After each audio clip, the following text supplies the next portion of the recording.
Paz do Senhor para os irmãos, amém? Quem está sendo edificado aí, gente, com a leitura do livro, amém? Se você ainda não começou, né, não perca mais tempo. Tenho certeza que você não vai gastar mais do que 15 minutos para estar fazendo a leitura do livro, né? Mas o que Deus pode acrescentar na sua vida pode mudar a sua vida por inteiro, amém? Hoje nós vamos falar um pouquinho, né, sobre o 13º capítulo, o dia da reconciliação.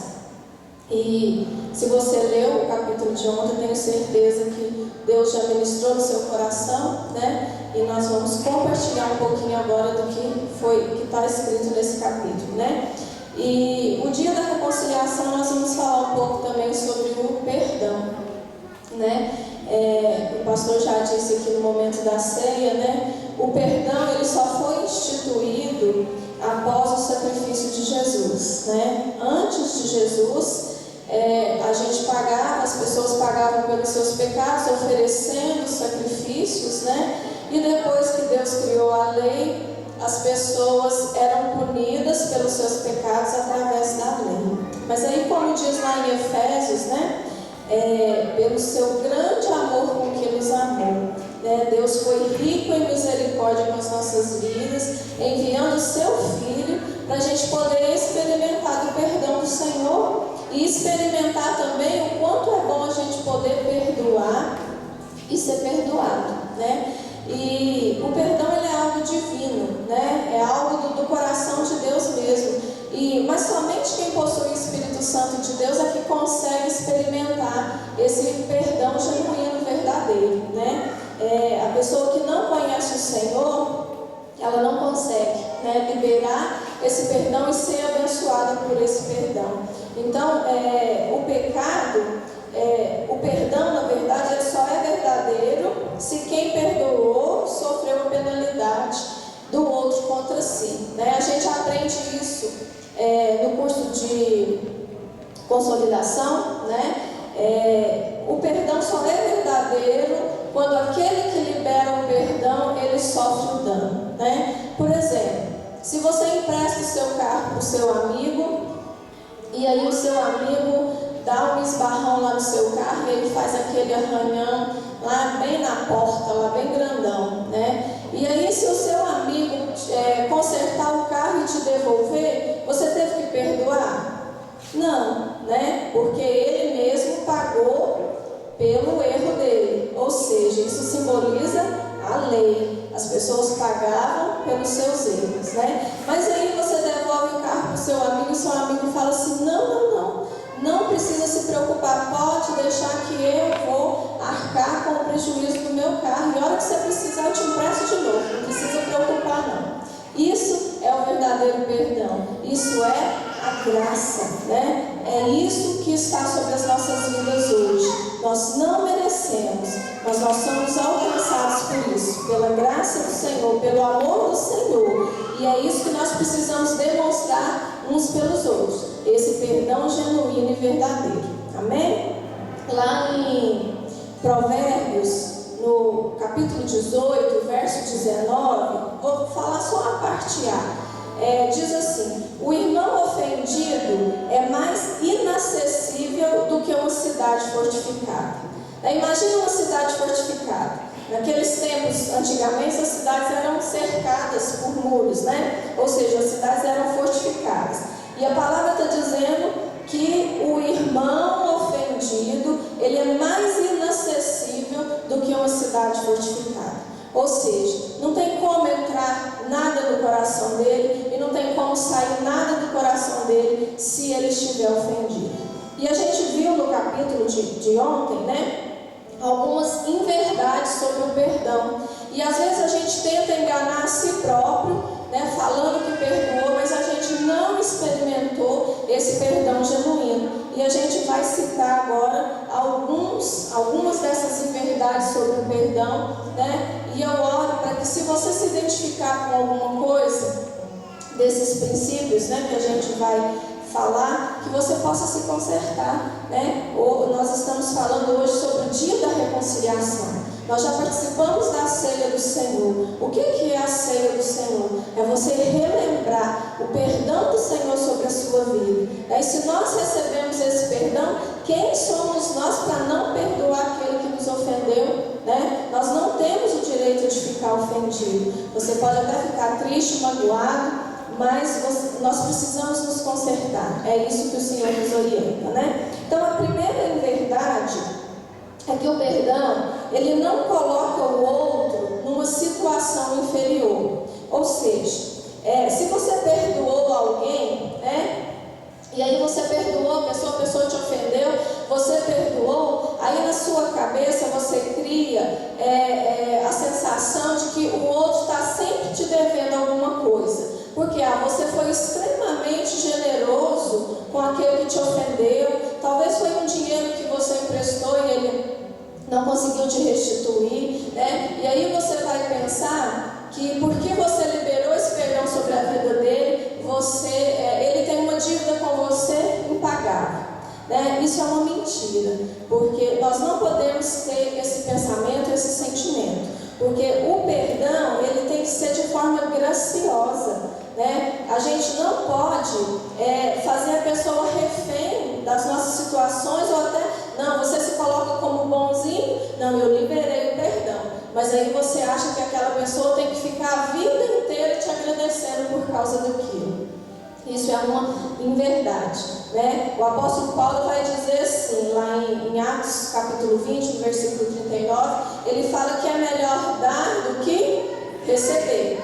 Mas ainda existe uma coisa muito melhor do que você ter para dar, né? Que está escrito lá em Lucas capítulo 6, do versículo 34 ao 35. É melhor você dar sem esperar receber nada em troca.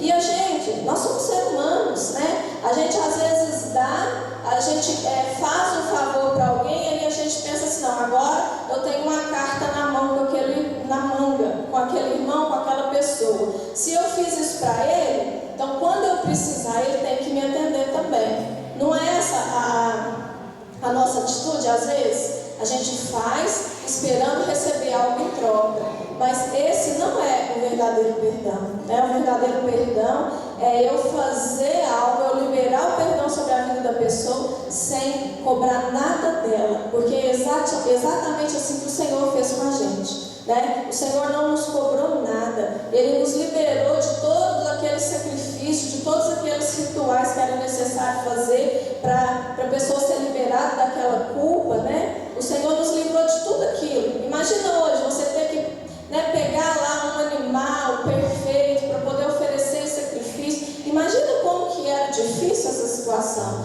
né? Mas o Senhor nos libertou de tudo isso. Então nós não podemos fazer o outro refém do nosso perdão, não, né? Porque o Senhor não fez assim com a gente.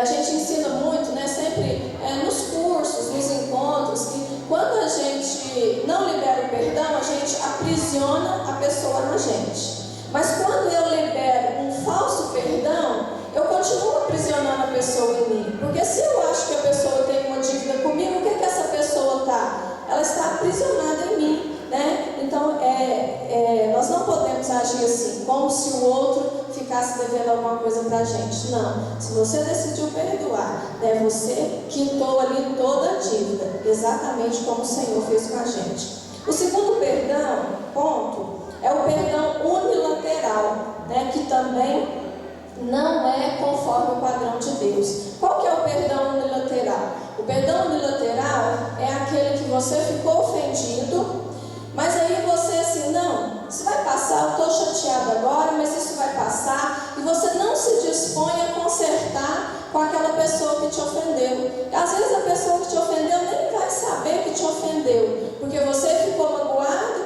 e aí você decidiu desculpar, mas aquilo ficou ali dentro de você, guardado. Ou seja, você não quer se desgastar, em chegar na pessoa e falar, fulano, fiquei magoado com você com essa situação.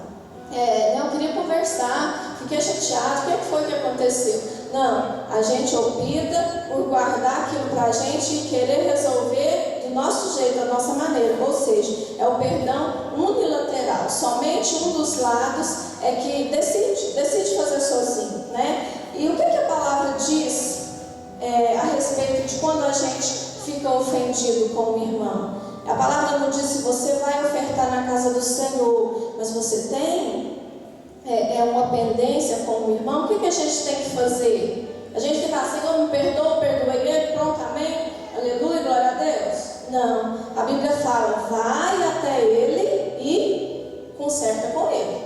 Aí depois você vem e entrega para o Senhor a sua oferta, né? Então nós não podemos resolver sozinhos. Se você ficou chateado, você tem que dar para o seu irmão a oportunidade dele se explicar para você, né? De repente aquilo que você está pensando não é o que realmente era a intenção dele, né? Então nós precisamos fazer isso, né? Mesmo que isso gere um desgaste, mas aí como nós temos que liberar o perdão, né? Nós não temos escolha, irmão, nós temos que liberar o perdão se a gente quiser experimentar o Senhor. Então você tem que ir até aquele irmão e consertar com ele, amém?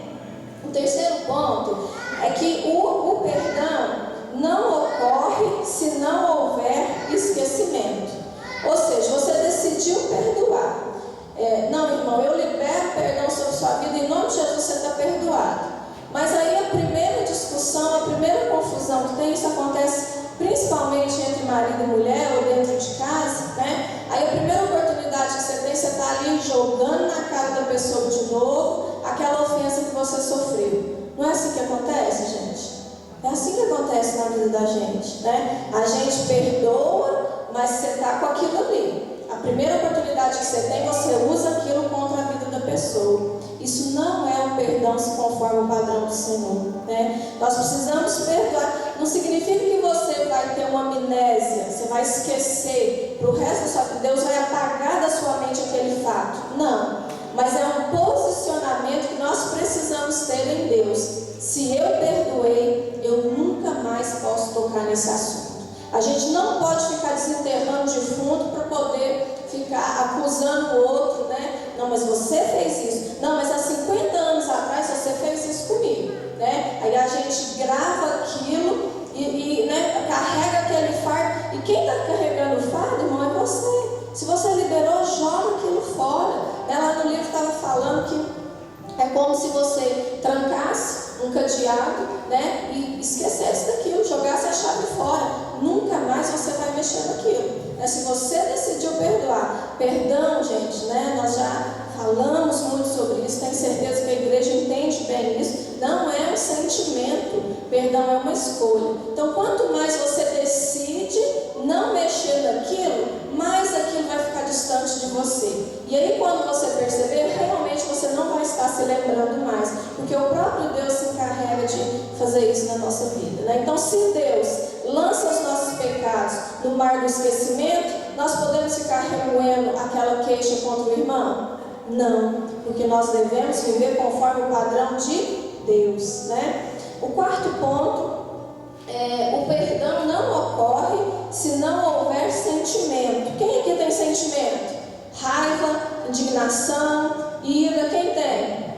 Todos nós, porque nós temos alma, né? E os nossos sentimentos estão na nossa alma. Foi o próprio Deus que criou, né? Mas nós até podemos, né, expressar a nossa indignação, a nossa raiva. Aí a pessoa fica ofendida com você, você chega na pessoa e fala: seu fulano, você ficou magoado comigo? Não, fiquei não. Só fiquei triste, mas já passou. Mas lá dentro, aquilo está em tempo de explodir. Aí a pessoa vai guardando, chega uma hora que realmente ela explode.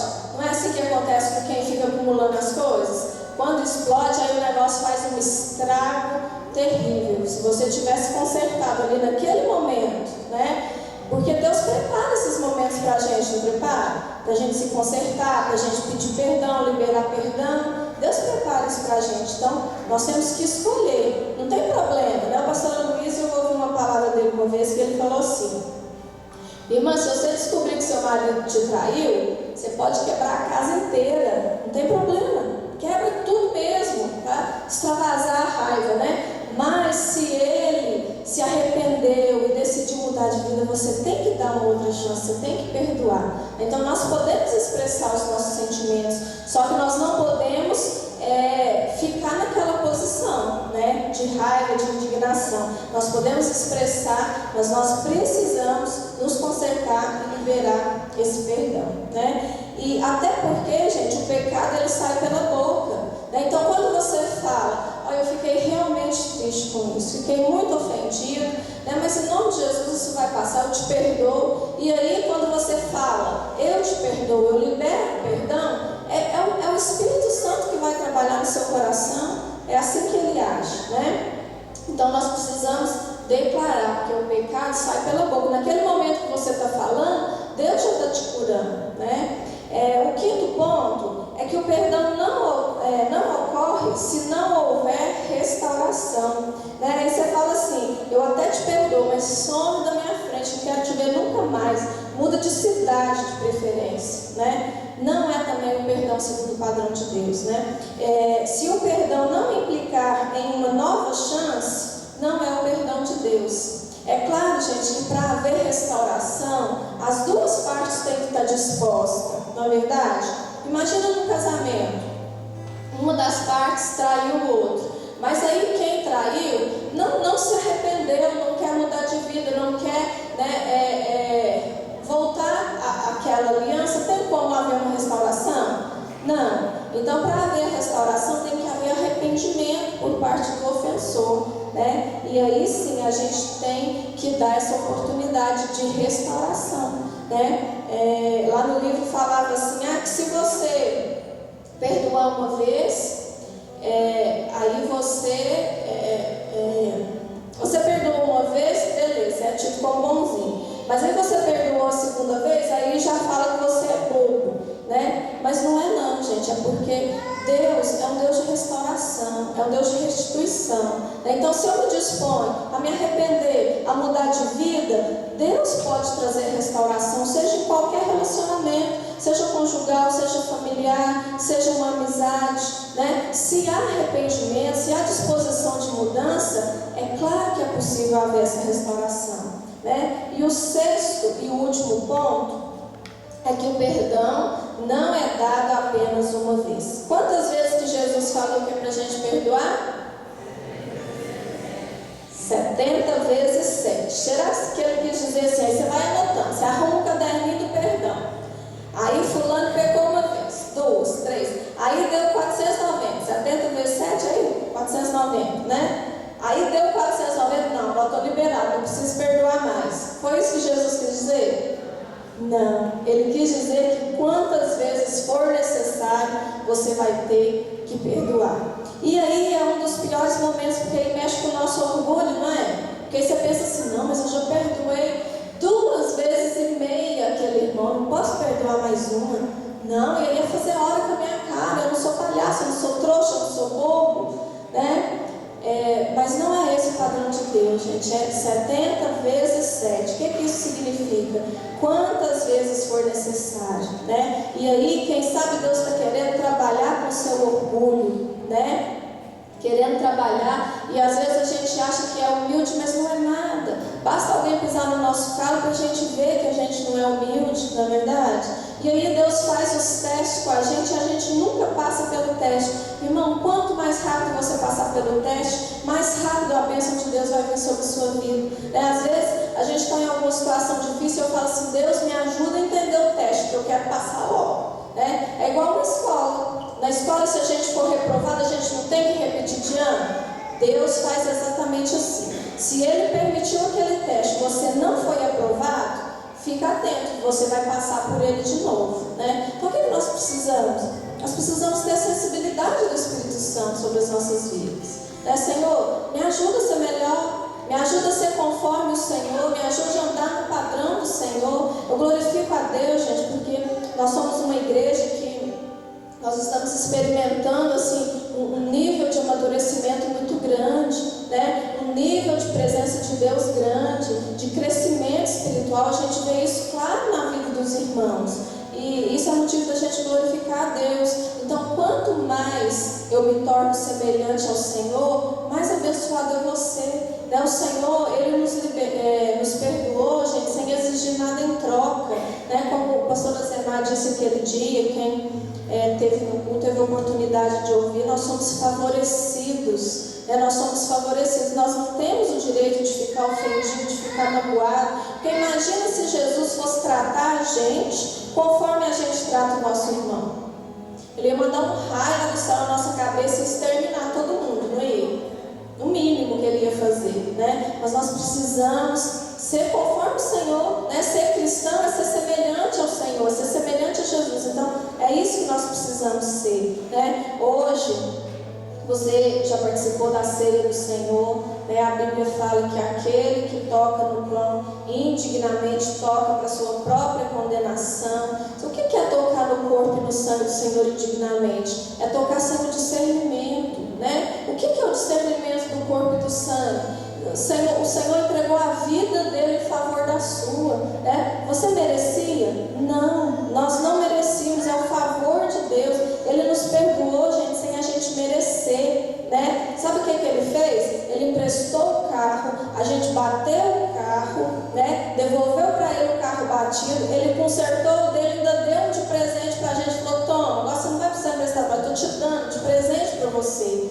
Isso é a graça do Senhor sobre as nossas vidas. E nós precisamos ser também graciosos, andar em graça, porque essa graça ela já está dentro de você. A graça é uma pessoa, né? É a pessoa do Senhor Jesus. E onde que Ele mora hoje? Onde que o Espírito do Senhor habita? Dentro de mim e dentro de você. Então você já possui, né? Você precisa decidir andar nessa graça. Assim como você quer a graça do Senhor sobre a sua vida, você também precisa liberar essa graça sobre a vida do seu irmão, do seu semelhante, dentro da sua casa, lá no seu trabalho, onde você estiver. Porque eu tenho certeza que você vai experimentar muito do Senhor se você agir assim. Amém? Se coloque de pé, vamos orar. Né? Se você tem alguma queixa contra o seu irmão, vá até ele, se conserte com ele. Se você está magoado com alguém, chega e fala: irmão, estou magoado com você, vamos consertar isso aqui, né? Para você experimentar o mover do Senhor sobre a sua vida, amém? Coloca a mão no seu coração, peça para o Senhor te trazer à memória alguma coisa que às vezes você já até esqueceu, né? O Espírito Santo, ele se encarrega de fazer isso na sua vida, amém? Paizinho amado e santo, Senhor, nós queremos te agradecer, ó Deus, por esta palavra, porque o Senhor tem nos levado, ó Deus, a um nível de revelação alto na tua presença, Pai. Nós te glorificamos por isso. Deus, nós queremos, ó Pai, ter um coração cheio de perdão, cheio de amor, ó Pai. Nós queremos experimentar a graça do Senhor, não só do Senhor sobre as nossas vidas, mas também para a gente agir em graça com os nossos semelhantes, ó Pai. Em nome de Jesus, nos ajuda, Senhor, a perdoar os nossos irmãos, a perdoar aqueles que nos ofenderam, Pai. Ó Deus, que nós possamos, Senhor, ser realmente semelhantes ao Senhor e andar em santidade na tua presença, para que o Senhor possa, Pai, aceitar as nossas ofertas a Ti, ó Deus. Em nome de Jesus nós oramos e Te agradecemos, Pai. Amém. Graças a Deus.